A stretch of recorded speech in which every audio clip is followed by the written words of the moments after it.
Panelistien kutsuminen. Avaa paneelisi hallinnointivälilehti.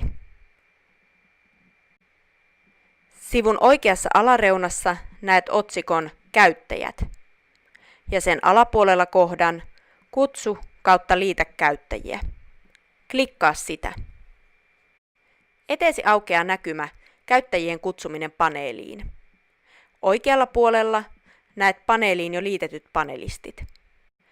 Vasemmassa yläreunassa näet kohdan Kutsu / liitä käyttäjiä.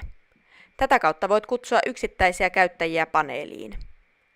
Kirjoita otsikon alapuolella olevaan kenttään kutsuttavan panelistin tai panelistien sähköpostiosoitteet yksi kerrallaan. Kun ohjelma tarjoaa oikeaa sähköpostiosoitetta, klikkaa sitä. Kutsuttavien panelistien sähköpostiosoitteet ilmestyvät kohtaan Kutsuttavat käyttäjät. Kohdasta CSV-tiedosto voit kutsua käyttäjäryhmiä. Ohjeet tähän löydät erillisestä video-ohjeesta.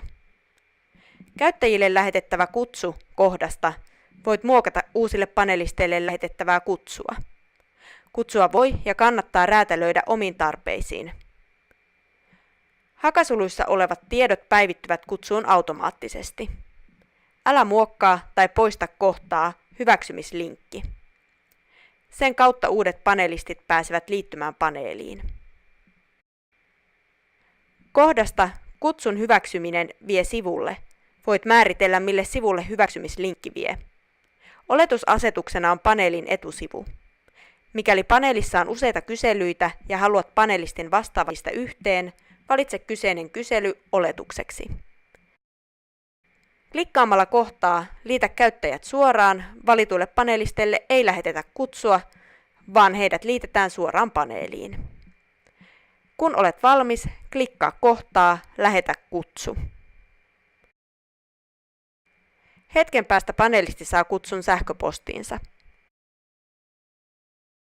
Klikkaamalla kutsulinkkiä panelisti pääsee suoraan managerin määrittämälle paneelin sivulle. Panelistin ei tarvitse ensin kirjautua sisään eDelphoi-ohjelmaan. Video-ohjeessa Käyttäjäprofiili opastetaan, miten panelisti voi synkronoida käyttäjätunnuksensa muiden tilien, kuten Facebookin tai Googlen kanssa, sekä vaihtaa salasanansa.